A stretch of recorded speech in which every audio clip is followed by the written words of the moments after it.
अजब रमा राघवची जोडी। हे सगळं काय चाललंय लावण्य? ॲडव्होकेट देसाई, तुम्ही इतक्या रात्री आत्ता इथे? लावण्य मॅडमचा फोन होता, त्यामुळे लगेच निघून आलो। हो लावण्य, हा सगळा काय प्रकार आहे? इतक्या रात्री ॲडव्होकेट देसाईंना तू का बोलवून घेतलंयस घरी? अरे ते रमाचं काय? म्हणजे आपल्या रमाच्या बाबतीचे काही घडलंय ते यांना सांगायचं होतं, आणि मोस्ट इम्पॉर्टंटली रमाला घरी परत आणायचंय। त्यासाठी काय लीगल प्रोसेस केली पाहिजे हे विचारत होते मी यांना। सर म्हणजे त्याच टॉपिकवर आता आम्ही डिस्कस करत होतो। म्हणजे ह्यांचं काय म्हणणं होतं की आता त्यांनी हे असं पळून जाऊन लग्न केले ना, तर ते ऑफिशियल लग्न असं आपण म्हणू शकत नाही।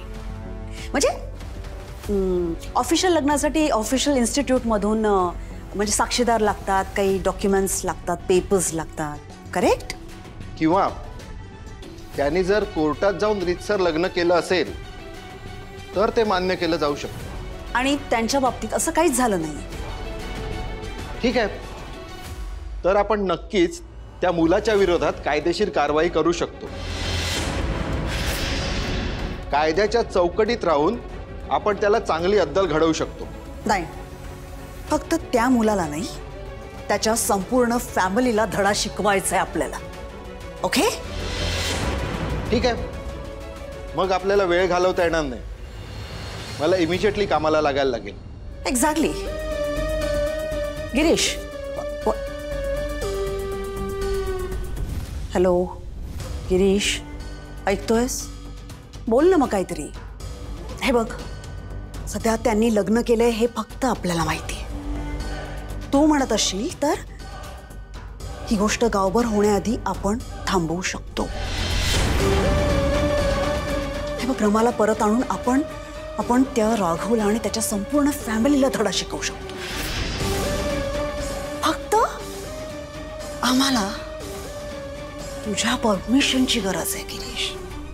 आजच रमाच्या नावाने आंघोळ केली ना मी लावण्य, आणि तू मला लगेच सुतक मोडायलाही सांगतेस? Let me think over it.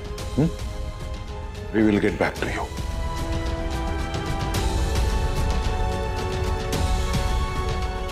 Thank God गिरीशने काही ऐकलं नाही। त्याने जर ऐकलं असतं तर हे सगळं एम्पायर लावण्या तुझ्या हातून निसटून गेलं असतं। सो गिरीश, तू माझं परफेक्ट प्याद आहेस। आता तुझा वापर करूनच मी रमाला या घरी परत आणलं। शालिनी बाहेर काय चाललंय सगळं? हा? आणि या लोकांना आत्ताच आपल्या घरी यायचं कसं सुचलं? आणि महत्वाचं म्हणजे ही लोक मला भेटायला आली आहेत का त्या रमा राघवच्या लग्नाची मेजवानी जोडायला आली आहेत? मी त्यांना तेव्हाच खडसावणार होतो, पण तू मला इथे आतमध्ये घेऊन आलीस। नाही, थांब, मी त्यांना आत्ताच जाऊन खडसावून येतो। अहो, मला वाटलंच होतं तुम्ही असा वाद करणार, म्हणून तुम्हाला मी इथे घेऊन आले ना। शालिनी, तुला काय म्हणायचंय? मी हे सगळं तुला सांगतोय ते चुकीचं सांगतोय का? चुकीचं बोलतोय का? सांग ना। अजिबात नाही। मग पण वेळ चुकीची आहे। हे बघा, तुम्ही आधी जरा शांत व्हा आणि मी काय म्हणते त्याचा विचार करा। तुम्ही आता काहीही म्हणायला गेलात ना तरी त्यातून वादच होणार आहे आणि लोकांना चर्चा करायला एक विषय मिळणार आहे। हे बघा, आपल्या घरात काय घडलं हे अख्ख्या नाशिकला कळेल, म्हणून म्हणते आता शांत राहण्यातच आपली भलाई आहे।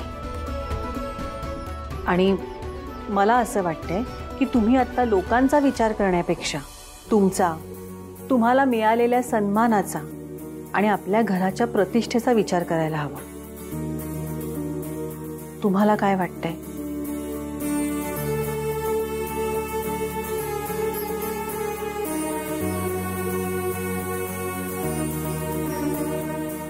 आईंनी काय करायचं ते आधीच सांगून ठेवलं होतं म्हणून बरं झालं।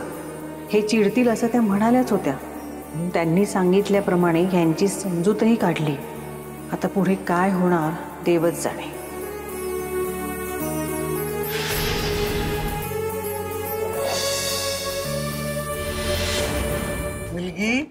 दिसायला जेवढी देखणी तेवढी संस्कारी पण आहे हो. अहो नाही तर आजकाल एवढं कोण हल्ली एवढं वाकून नमस्कार करतं ना. राघवनेच नाही तर त्यांच्या अख्ख्या कुटुंबाने नशीब काढलंय. संस्कार म्हणे, संस्कार कशाशी खातात हे तरी माहितीये का तिला? बघतेच आता हिला. गजानन रावांच्या नावाला बट्टा लागेल असं जर का तू काही केलंस ना तर कायमची वाईट ठरशील. अगं अश्विनी, घरातली मुलगी आहेस ना, इथे काय करतेस? चल चल चल, पानं घे, रांगोळ्या काढ. छान काढतेस रांगोळ्या, चल. आणि असं म्हणतात की दुसऱ्याच्या लग्नात आपण काम केलं ना तर आपलं लग्न पटकन होतं. चल चल चल चल चल चल म्हटलं ना.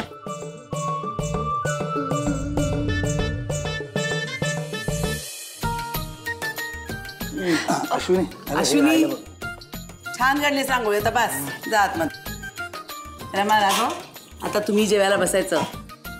काय आजी? अहो कशाला? मी तुमच्यासोबत बसेन ना नंतर जेवायला. नाही, आज माझं ऐकायचं. आज तुमचा दोघांचा मान आहे हा. रमा, तू त्या बाजूला, राघवा इकडे बसा. श्रुती, शाबास.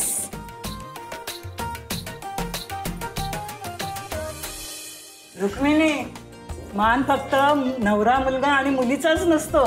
आता मुलीचे आई वडील इथे नसले म्हणून काय झालं? शालिनी आणि गजाननराव तर आहेतच ना. बरं झालं तू बोललीस.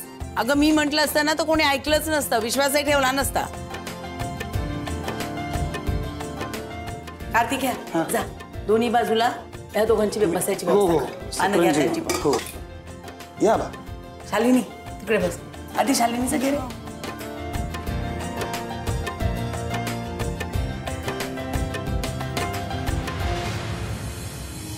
बस तिथे.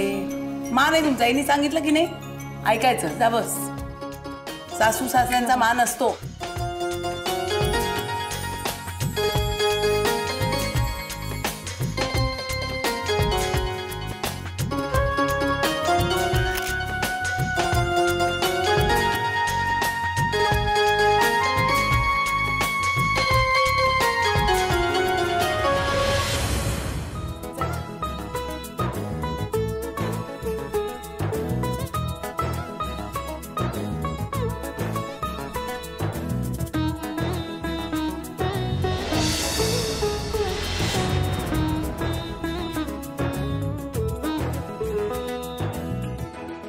पार्वती पते हर हर महादेव. चला करा सुरुवात. थांबा थांबा. अगं रमा, पंगत म्हणजे एकमेकांना घास भरवणं आलंच की. आणि नाव पण घ्यायचं असतं. चला रमा, राघव, नाव घ्यायचं आणि घास भरवायचा.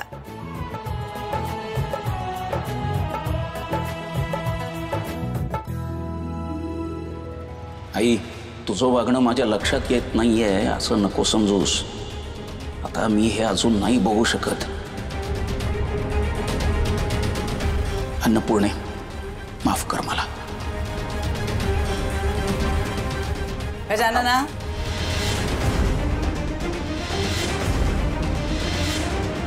कार्तिक्या, याला काय हवं नको बघ. अगं रमा, नाव घे. हो. अगं आम्ही केव्हा तेच खोळंबला जेवायचंय. रमा, घे ना उखाणा. ट्राय करते.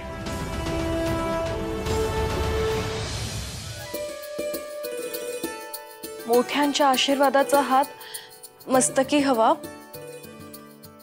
आणि राघव, तुझ्या साथीने आयुष्याला मिळेल अर्थ नवा. अरे वा. वा वा वा.